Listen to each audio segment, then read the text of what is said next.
Hello, ಕೀನ AC ಅನ್ಲಿಲ್ಲ, ಕೈಯಾರ ಕೊಡು ಒಂದಿತ್ತು.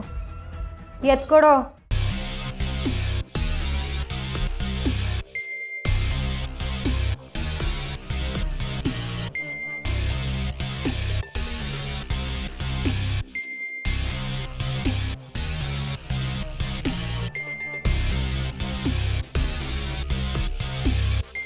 ರತ್ನ, ಇನ್ಮೇಲೆ ಈ ಮನೆ ಯಜಮಾನಿ ನೀನು.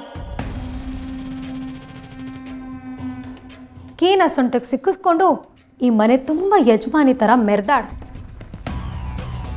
ನಿನ್ನ ಜೊತೆ ನಾನಿದ್ದೀನಿ, ಬಾ.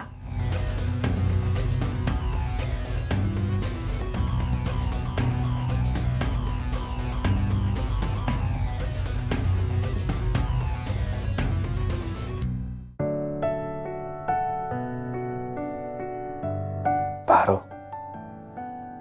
ಯಾರೇ ನಮ್ಮ ಕೈ ಬಿಟ್ಬಿಟ್ರು, ನಾವು ನಂಬ್ದಿರೋ ಯಾವ್ರ ಕೈ ಬಿಡಕ್ಕಿಲ್ಲ ಅನ್ನೋದಕ್ಕೆ ಇದೆ ಅಲ್ವಾ ಸಾಕ್ಷಿ. ಅಮ್ಮ ಕಾಳವ್ವ ನಮ್ಮ ಕೈ ಬಿಡಲಿಲ್ಲ. ಮಾವ, ನಿನಗೆ ಗೊತ್ತಿಲ್ಲದಿರೋ ಜೀವನದ ಸತ್ಯ ಏನಿದೆ ಹೇಳು.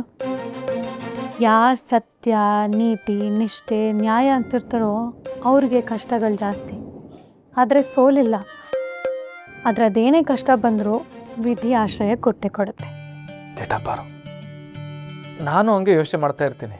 ನನ್ನ ತಂಗಿರ ಬಾಳ್ನಾಗೆ ಏನೇನೋ ಸಮಸ್ಯೆ ಬರ್ತದೆ, ಇನ್ನೇನ ದೊಡ್ಡದಾಯ್ತೈತೆ ಅನ್ನೋಷ್ಟರಲ್ಲಿ ಅದು ಕರಗೋಯ್ತದ ಪಾರು.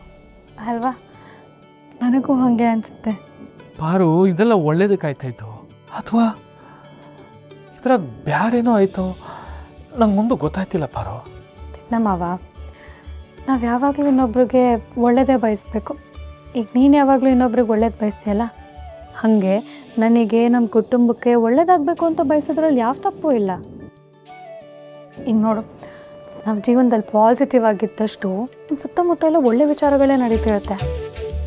ಅದೇ ಇವಾಗ ನೋಡು, ಕೆಟ್ಟದಾಗೋಗ್ಬಿಡುತ್ತೆ. ಅಯ್ಯೋ, ಏನೋ ದೊಡ್ಡ ತೊಂದರೆ ಕಾದಿದೆ ಅಂತೆಲ್ಲ ಅಂದ್ಕೊಂಡ್ರೆ ಅದು ಕೆಟ್ಟದೇ ಆಗುತ್ತೋ. ಇದಕ್ಕೆ ಲಾ ಆಫ್ ಅಟ್ರಾಕ್ಷನ್ ಅಂತ ಹೇಳ್ತಾರೆ. ಅಂದರೆ ಈಗ ನಾವೇನು ಅಂದ್ಕೊಳ್ತೀವೋ ಅದೇ ಆಗೋಗ್ಬಿಡುತ್ತೆ. ಅದಕ್ಕೆ ಅಂದ್ಕೊಳ್ತೀವಿ, ಒಳ್ಳೇದು ಯಾಕೆ ಅನ್ಕೋಬಾರ್ದು? ಮಾವ, ನಿನ್ನ ತಂಗಿರ್ಗೆ ನಮ್ಮ ಮನೆ ಹೆಣ್ಮಕ್ಳಿಗೆ ಏನೂ ಆಗಲ್ಲ, ಹಾಗಂತ ಸಮಸ್ಯೆನೇ ಬರಲ್ಲ ಅಂತ ನಾನು ಹೇಳ್ತಿಲ್ಲ.